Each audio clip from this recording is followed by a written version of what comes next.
to Crossplay, our video game podcast here at the Whatnots. We have a little bit of something different this time. We have Summer Game Fest happening right now, so lots of things to cover. Here we are with part one of our coverage, covering all the stuff that happened on Thursday and Friday. We are recording this on Friday night. So technically, this is episode 121 of Crossplay. So there you go. Are we counting it as an episode? I say why not? But these will be kind of faster mini podcasts as we cover multiple things here. My name is Kyle Springer. I'm joined by Ignacio Rojas. Yo! And Alan Busby. Alan, oh, hi. How's it going? It's going good, like always. Yep. Oh, good. Going good. Well, let's jump right in because there's kind of a lot to cover here. There were 9 showcases that I found that I knew of. I'm sure there was maybe a 10th one out there that I didn't know about or something that we missed. We're not going to talk about each and every one of them at length and all of that stuff. We're kind of only pulling the highlights. But let me at least read out the 9 that I could find here. So we had the Upload VR showcase. We had Summer Game Fest itself. We had Day of the Devs. We had the Devolver Digital Showcase. We had the IGN Expo, Netflix Geek Week. We had the Epic Game Store Summer Showcase, the Tribeca Games Spotlight, and the Freedom Games Showcase. So I'm going to toss this over to Alan. Tell me your thoughts so far on Summer Game Fest. How do you think it's going? What showcases did you get to check out? Is there stuff that has made it onto your radar so far? I didn't really get to check out Summer Games Fest. Like I knew it was happening this week, but I wasn't really like watching it because working third shift, I kind of like had that wonky sleep and everything else. I caught like the bigger reveals. So like looking at the list after everything, there was way more announced than like I actually had realized because I only caught glimpses of the bigger announcements. And honestly, Summer Games Fest kind of not really vibing with me personally. I'm not really like sometimes when I would miss shows or reveals, I'm like, oh shit, damn, I really wish I would have seen that live. But like even with all the announcements, I'm kind of watch the trailer afterwards. Yeah, like even same thing. Like even after like the event and everything else, I'm just kind of like, oh, that was announced. All right, yeah, cool. And then I would just move on. Like I would just go do something. I'd do anything else. That's fair. Ignacio, thoughts so far on Summer Game Fest? Man, Summer Game Fest has been wild so far. So wild. How? If you remember last year, I think it was last year, either that or 2020, where we had the whole thing where we felt like every week someone had a showcase, if not more than that. And we all agreed by the end of it that it was a lot. And so coming in, it's 2020, pandemic year 3. We thought, okay, there will be a couple of showcases. Jeff Keighley has his own Summer Game Fest, and there are these other things that are going to be whatever. But then news kept coming of one company after the other one not only announcing a showcase, a lot of them announcing them at the same day or during the same time span.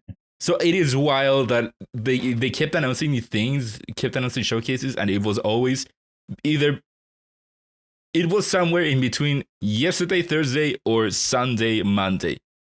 And it's wild that it got just compressed into this one 5-day period. Yeah, which I like better that it's more consolidated. I know the first year they did this, it took them like a whole month, if not more than that. And then last year was like 2 weeks-ish, which is maybe still close to what we might get this year. But so far, things have been very consolidated, which I like. But yeah, I think I kind of have to agree with Alan, actually. I feel like there's just not much happening. Despite all the announcements, it feels kind of like there's so much, but there's just not much that's like big or of interest to me. specifically, which is fine. But there are some things that have definitely caught my eye here. So. I can't remember what it was that I think it was several episodes ago. When we were talking about the PlayStation State of Play of when Sony would make their move, and I think I specifically said, I feel like PlayStation will be before everything to really have that open the gate impression. And I was fucking right, man. Yeah, the rest of us were wrong. We were like, no, it's going to happen afterwards. Yeah, I was fucking right. PlayStation came out and was so hype, all this. You were like, yeah, that's cool. But like Sony had us just by the balls, man. I think that Sony should have a showcase, a proper showcase at some point, either this month or the next one. I hope so, but I don't know. I don't know about you guys, but of the entire Games Fest, like the whole thing, I know what I was exposed to the most, and it was the most polarizing part of the whole thing. The biggest announcement. Which was? Which one? Which was The Last of Us Part 1. Oh, yeah. Yeah, that's the thing leaked. I saw the most, and that was like the most positive and the most negative reactions at the same time. Yeah. Well, that one is an interesting case because it's not that just a date got leaked, which it did, not a listing that got leaked confirming it, which it did from PlayStation Direct. It wasn't just that. The whole trailer leaked. Yeah, it was the trailer, the release date, the assets. Yeah, everything. So that kind of took the win from their sale a little bit. Yeah. Speaking of, let's jump in though. So there was the Upload VR showcase. If you guys are fans of VR, go check it out. There was actually a lot of stuff in there. I was surprised. Ignacio, was there something that stood out to you about that one, since you have as someone VR? who really likes VR, there were a ton of good games here, and also the presentation itself was very well done. I agree, I didn't watch it when it was live, but when it came out, I love that they had, for one, the timestamps, but even then, I think that the rhythm they had with the games and them showing them they didn't take too much time with each one. They showed what they had to show, which was very well done. And also they had the 2 cameo sections, let's call it, 2 special host sections, with one Greg Miller and the other one with the other one.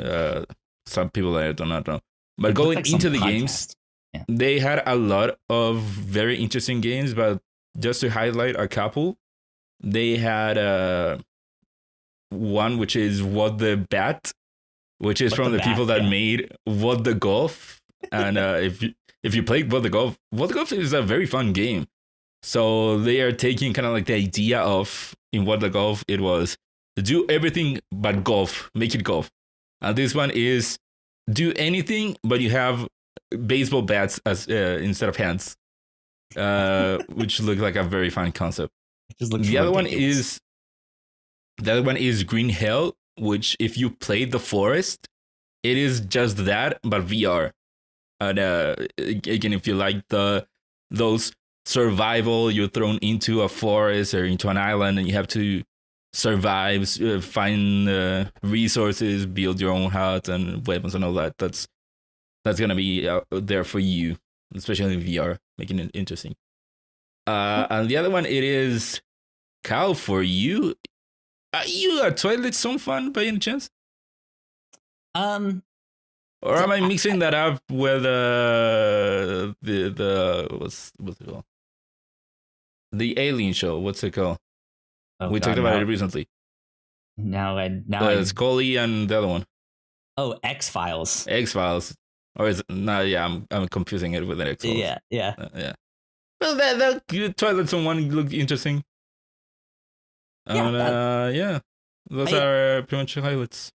I thought the show looked neat. So if you're interested in that, please go check it out. They had some great stuff. But let's get into Summer Game Fest proper. They pretty much started the show with Street Fighter 6, which we saw at the PlayStation State of Play. We got to see some of Call of Duty Modern Warfare 2. This was one of the things that I was like, okay, we understand. It's Call of Duty. A full Move level. on. Yeah, I know. I know how it plays. Move on. Yep.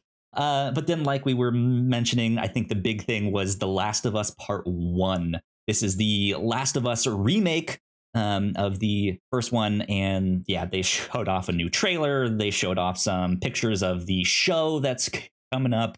All sorts of stuff. All the pretty new graphics of the game. Yeah. Yeah, it does look prettier. I think it looks fantastic. It actually does kind of make me want to go back and play it because they're redoing all of the combat AI as well as like the accessibility stuff. If there is one glaring problem with The Last of Us Part 1, the one thing I agree with the community is its full price is $70. To be honest, I don't know how I feel about that one. That's the one thing I disagree with, considering this game's not very old, and that's full price. Yeah, with granted they're reworking it, but technically from nothing new. To be clear, nothing new in it. It does from what the trailer showed. It does seem like it's including the DLC. Yeah, to be clear, that still does not make this not very old game with just it looking. I'll agree, it looks better. Totally it does fair. not. Yeah. It does not look better enough to be another full price game. And I feel like, I know this is a side thing, like it being full price is not bad if this is your first time buying it. But as far as I know, there is no path to have it cheaper or buy an upgrade if you already own the PS4 remastered. That's a good point. That's my sole problem. Yeah. My disappointment with the game is that even though it is a remake from the ground up, it is still pretty much 1-for-1 from what it looks like. At least the scenes are 1-for-1. They just have prettier models. And then for the little that we saw for level design, which I think it was only one shot, it looked like the same level.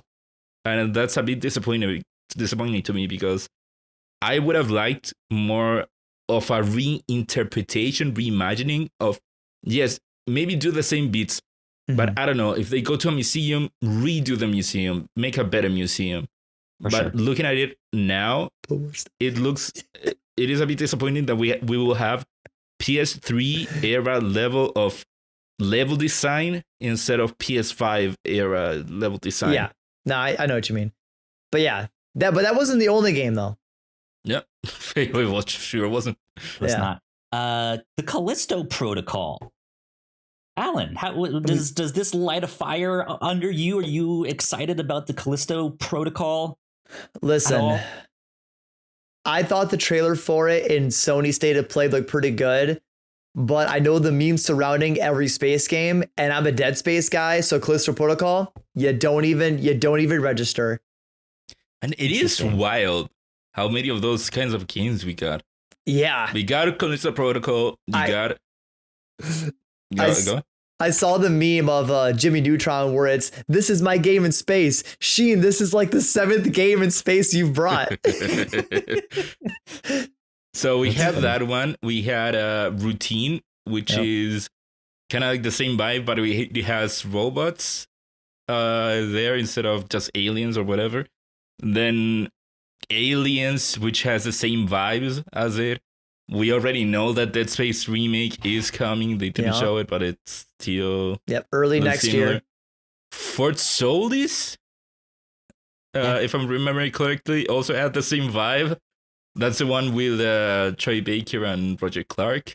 Yep. So yeah, we got games like that. They revealed so many space games. I straight up spaced out. Hey. Space Game Fest is what this should have been called.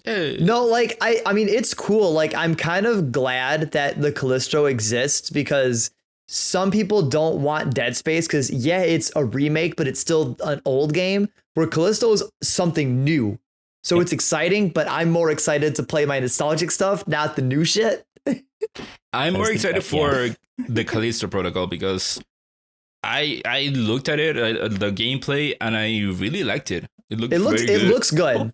It looks really very fun good. combat. And my fear is that when I then go into Dead Space, which I do not have any attachment to, I don't think Dead Space has what the Callisto Protocol has, which is like the gravity gun, more or less. Yeah. Where you can grab and push people. And my fear is that I will miss the abilities that I had in the Callisto Protocol project. See, and I'm kind of on the opposite end. Like, I have the nostalgia for Dead Space, so I'm going to compare Callisto to Dead Space. Yeah. Interesting. Wow. Interesting. Well, we got 2 release dates, both on June 16th. We got TMNT Shredder's Revenge, which is that beat 'em up arcade style thing, which looks fantastic. And Neon White, which is I believe is going to be out on the Switch. The art style in that game looks, Switch and PC. Cool. And PC. Those will both be out on June 16th, so just a few days away. Which is pretty exciting. If you're a Saints Row fan, you were about to say something. No, I was just going to say Neon White does look pretty good, though. Like, I kind of want to play it. For sure. It does look like a game you would play. I'll say that. Yeah, like I might have to buy it for the Switch. I might play a Switch game. For sure. If you're a Saints Row fan, they released their Boss Factory character creator, which I think is actually kind of cool that they're doing this. You can you can save up to 6 characters that you create and bring them into the game when the game comes out. And to be honest, I think this is actually kind of brilliant to save us the first 45 minutes of the game just making a character, right? I might be wrong, but I think one of the other Saints Row, I think it was Saints Row, also had that. Where before the game came out, you can make your character and then import it. That's really cool. I believe it was Saints Row that had it. You can revoke my gamer card, because if there's one feature I hate in any game, it's a character creator. You don't have to play it. Yeah, I love the FromSoft games. So every time I boot up a FromSoft game and it's like character creator, I'm like preset, basic, simple. I'm like, give me the pleb skin. Let's go. Start, confirm. And someone say that you are a basic bitch. I'm a BB. Let's go. Last but not least, the thing that I want to shout out is Warhammer 40k Dark Tide. We got some gameplay for that, and people seem to be enjoying it a lot. I know that there's 40k Warhammer games out there, literally, but they seem to be having a kind of resurgence of late, and people. I don't think Warhammer ever died down. I think it's always been pretty hype for that community. I don't think it's having a resurgence. It's just it's now expanding its community. Well, sure. They have a million of these games, and they're all different kinds. But I feel like they've hit the mainstream more than they usually do, if that makes sense. I could see that. So that was Summer Game Fest. It was all right. It was fine. It was fine. I thought I watched Kind of Funny do the reaction. They all gave it a 2 out of 5. I wouldn't have been that hard, so I would have gone in between a 3 and a 4, personally. Because I thought it was average. There wasn't anything bad, but there wasn't that much that was very good. But I thought it had a good pace, and there were interesting games there. I feel like Summer Game Fest being average is actually worse than it even being bad. Because I firmly believe that if you're just average and kind of non-memorable, that's worse than being bad, because then you're just forgettable. Where if you're bad, you're at least technically remembered. In a lot of cases, I think you're right. But Jeff knows how to make the best with what he got. And I'll give him that. He made the best thing that he could have made. And also, there were good games here. All these space games. Sure, they at least look good and interesting. They had the 2... I think they showed 2, or was it 1 Hoyoverse games? The people that made at least Genshin. 1. Yeah. That had a good trailer. One Piece Odyssey. I'm not a One Piece guy, but the trailer looked very good. And shout out to Go Simulator. It's time to start reading One Piece, Ignacio. You got time. God, no. First of all, I wouldn't I wouldn't watch it for how long it is, and even less I would read it. Just binge it. it. Power read. Alan, I watched all of Digimon. Anyways. I watched all of it. Let's move on to Devolver Digital. It took me years. Wait, no. Go Simulator. Go Simulator. I want to give a shout out to Go Simulator. Great trailer. Fucking amazing trailer. If you do not know, they were spoofing the Dead Island 2, if I'm not mistaken. Trailer, and everyone, including myself, thought that, wow, they are bringing the game back. And no, it is Go Simulator. And also, Go Simulator 3, there wasn't a 2.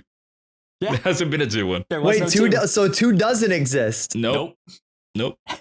I don't think they know how to count over there to make Goat Simulator. They were like 2? Nah. They're goats. Goats don't count. They don't know how to count. I guess they're the goat. They are indeed. Devolver Digital. I have to say, this has been my favorite showcase so far. Kyle, it's only because of one game. The only game I saw for Devolver is the one you talked about, and I'm on your side. Oh my god, no! But that's it. That's the only game. They only showed off 4 games. Yeah, that's it. 4 games, and they all look fucking amazing. They all look great. Absolutely, you guys should go check out the trailers and just for the showcase itself. The showcase very fun. Well, they always do wild and crazy stuff. Go wild, but they had Suda 51 there. Yeah. It was amazing. Mecha Suda 51. Yeah. Man. So good. But Angerfoot was the first one that they showed off, and it was ridiculous. It was fun. It was like a first person shoot 'em up game, but you kick things a lot, and it was just like, this looks stupid and fun. I only saw 2 of these games of the 4, and Angerfoot's not one of them. Up next, Angerfoot looks fun. My only problem is that the trailer was clearly not gameplay. Sure, it was pre-rendered, so that's the meme of, I like my game showcases to have gameplay. Yeah. It was made out to look like it is gameplay, and I'm sure the gameplay would look, or at least have the movement, let's call it, of the trailer. But the trailer was very clearly not gameplay. Indeed. All right. Next up is the Plucky Squire, which is it looked like this real cute like storybook game. Where it looks like it's going to be a flat 2D, like it takes place on a storybook. But then no, he jumps off the page and is in this like beautifully rendered 3D environment. It looks like a Zelda-like mixed with like a 3D Mario. Yeah, kind of like Odyssey. It reminded me awesome. of Odyssey, with the parts where in Odyssey you could go flat. It had kind of those things here. Indeed. I'm super excited for that one as well. Cult of the Lamb was the only one of the 4 that actually had a release date. That'll be out on August 11th. But this one also looks very, very cool. This also did look like a 2D Zelda-like game here. I don't know why. I love the aesthetic of the game where it looks all cutesy and fun, but it's like sinister and kind of evil at the same time. Exactly. I love that. I love that kind of vibe. The game looked fantastic. Yeah. And then the one that really caught my eye was Skate Story, the last one.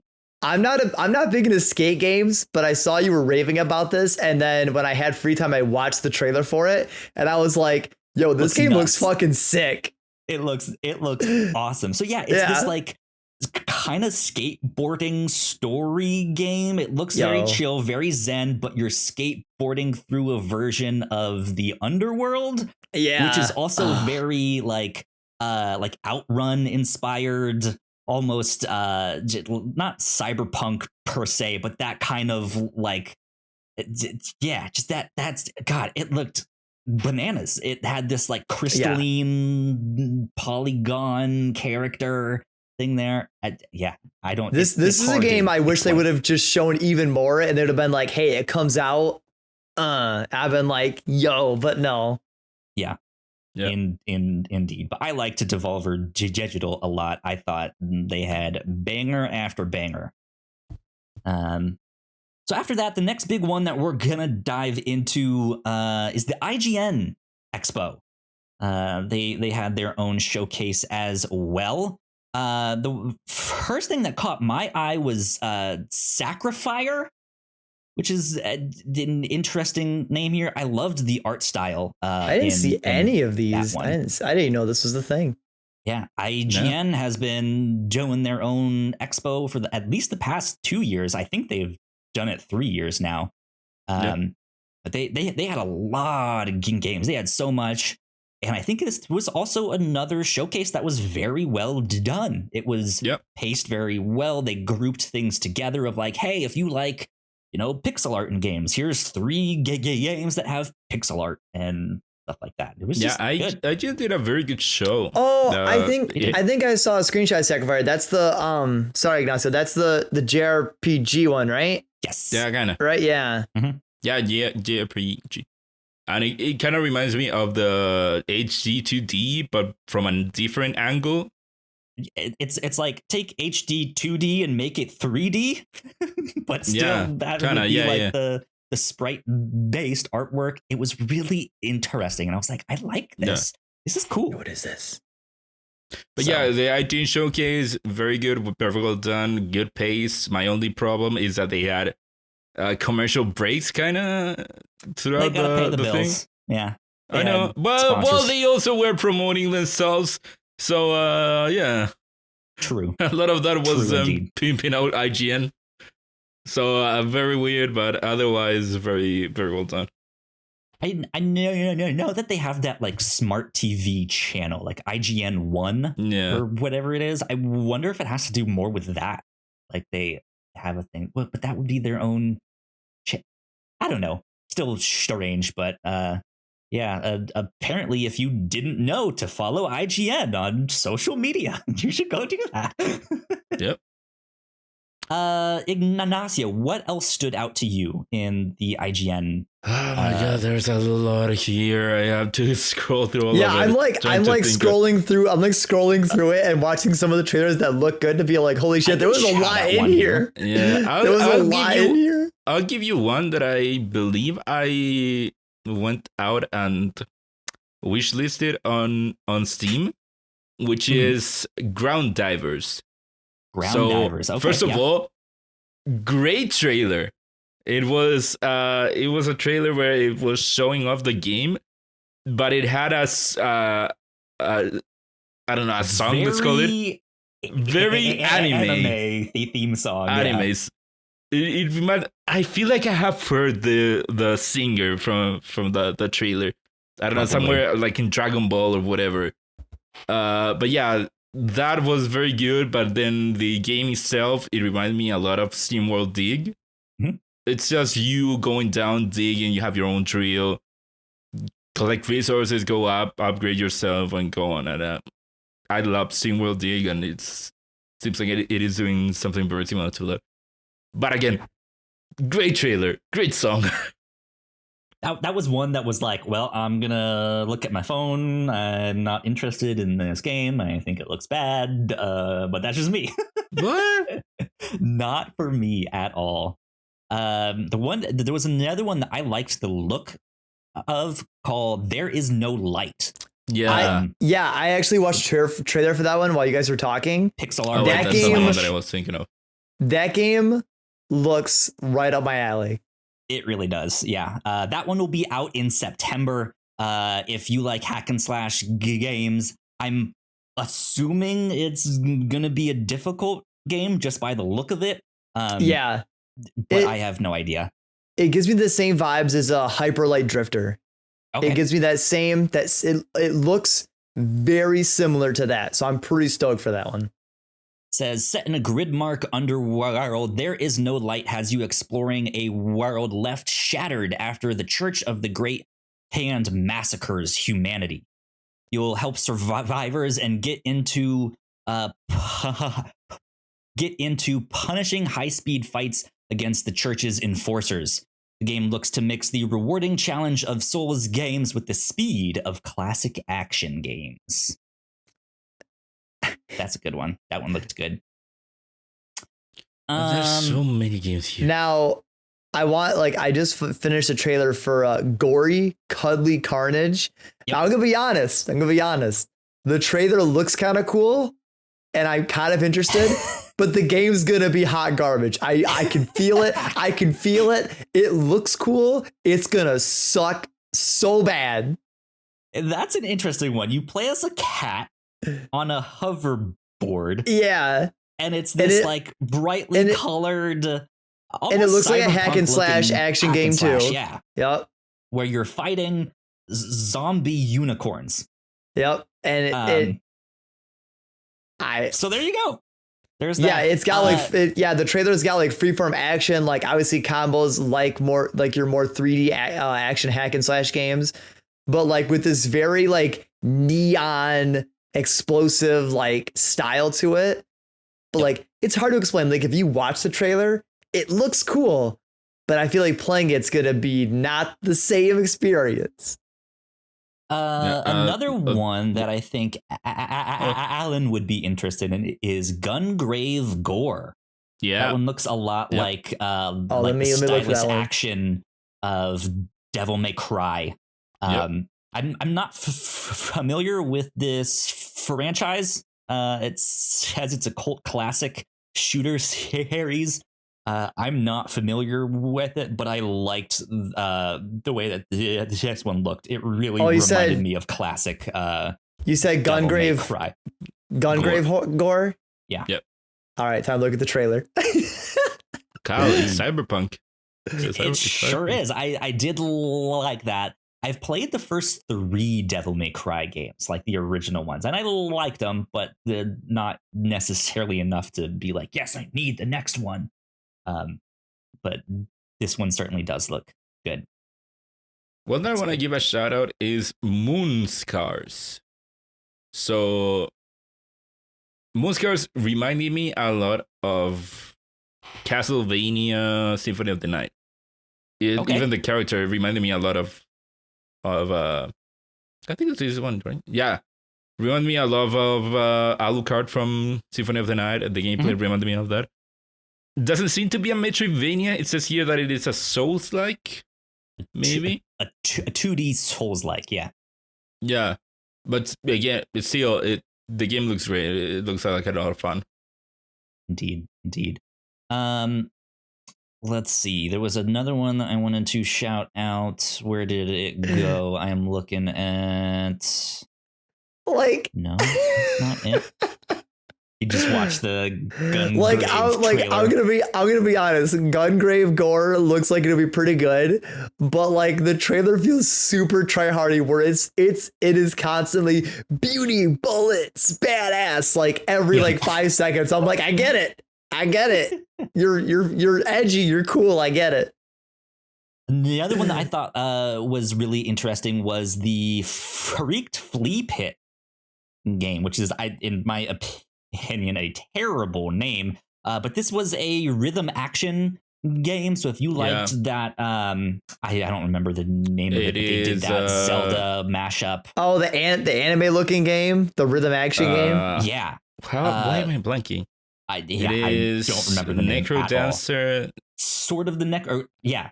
No. There's Crypt of the Necro Dancer, right? And then there's the Zelda. That is mashup one that they did. This is like the same kind of thing. There's a beat and you can move on the beat and all of that stuff. It's also a dungeon crawler and a dating sim. That start of the trailer had way too much jiggle physics going on. Way too much that was jiggle in that one. I will agree on that.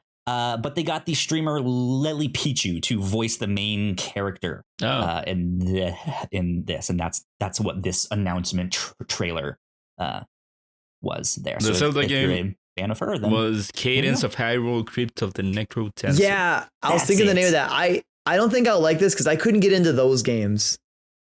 Yeah, very unique games indeed.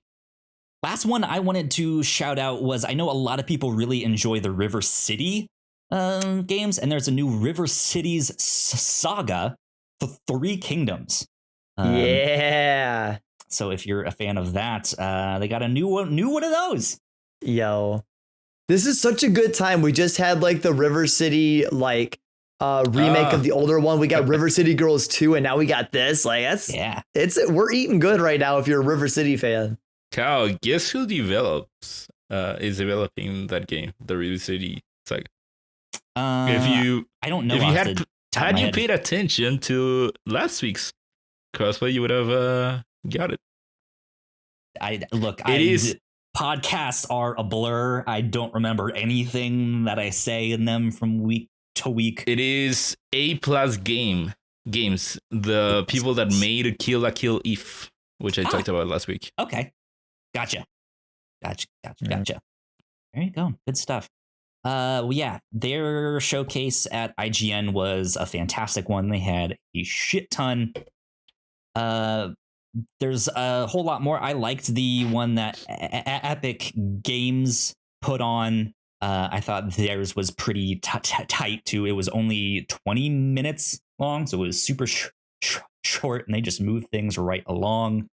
The last thing that I will shout out for all of this stuff is that Sifu is getting another update this summer, which will include game modifiers like low gravity and bullet time, as well as unbreakable weapons and stuff like that. So I'm excited about that. Sifu continues to be a great game. Still have not played Sifu. So good. Now is the time. It is very good. Oh. It is good. That's good. Yeah. There's so many things to do. Alan, you would like it. There's so many games. You would love it. Good platinum.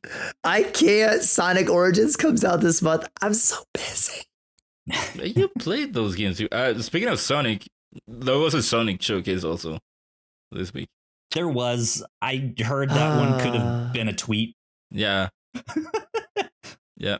So I don't know what Sonic is doing this month. They need to stop. I don't know.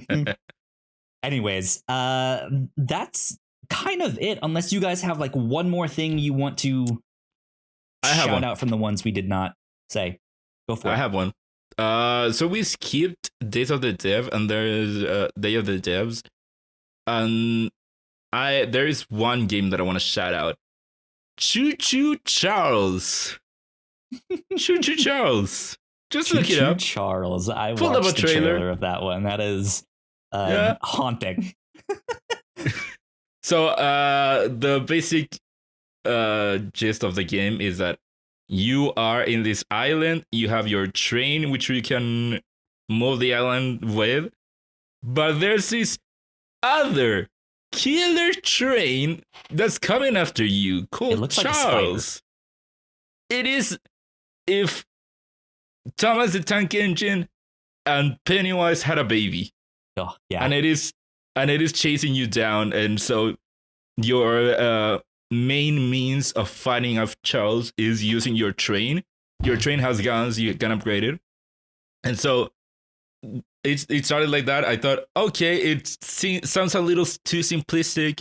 You're just in the train fighting it, you upgrade, whatever. But it is more than that, where in order to get more things, you can get out of the train.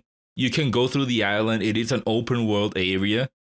You go get quests to stuff, and you can get your upgrades like that. And if you are out of the train, Charles can still come after you. So it does seem very interesting, and there is like kind of like the constant end game. I feel like that you can always go for, which is fighting Charles. It reminded me a lot of in Breath of the Wild how you could always just straight up you can fight Ganon. It reminded me of that. There you go. Good stuff. Good stuff. I don't know. I know Ignacio explained this game, but like just looking at the trailer, I don't fucking want this game near me. I'm with you on that one. Nightmare inducing. Like I don't like spiders, and that's enough to make me just say no. All right. Dead Space, that's fine. Resident Evil, that's fine. Other scary games, I'm cool. You put a spider in the game, I'm out, bro. I'll see you later. There you go. Do you have final thoughts on the stuff, Alan? One last thing. No, not much. I mean, I know there's going to be more, right? I think. Yep. Yes. So I guess with that being said, yes, we will be recording again on Sunday night to bring you updates for stuff like the Xbox and Bethesda showcase, basically all the stuff that happened on Saturday and Sunday. And we will get this one and that one out to you all as soon as possible. And there's probably even more after that. I know some things got announced for like Monday. And stuff like that. So I guess I'm just hoping that Summer Games Fest, like all of this, I'm just hoping the weekend's gonna be like they're saving their heavier hitters for the weekend, you know. We'll see. I hope so. I hope. Like if there is that one closing statement, I do like that while there's nothing massive in this, all these announcements and reveals, it does feel like there is a massive variety of things for kind of everyone. Absolutely. I do like the trade-off is there's nothing super hype worthy, but there's something for everyone, which feels more inclusive, which is always good. Indeed. Well, I think that'll wrap us up for part 1 of our Summer Game Fest Roundup review showcase thing here. You can't because you get copyrighted, but like do the JoJo the to be continued because you're like, yeah, next time. To be continued. Let's see. All right. Ignacio, where can the people find you on the internet? The people can find me on Twitter at IgnacioRojasB. That's IGNACIOROJASB. And Alan, where can they find you? You can find me at your local card shop. I'm just kidding. You can find me at Twitter, also at Alan Busby, not Ignacio Rojasby. You can find me at Yo Kyle Springer on Twitter. If you guys would like to stay up to date with all of the stuff that we do here at The Whatnots, we are at The Whatnots on Twitter. So please go like, share, and subscribe. We will see you all next time. Bye. Bye. See ya.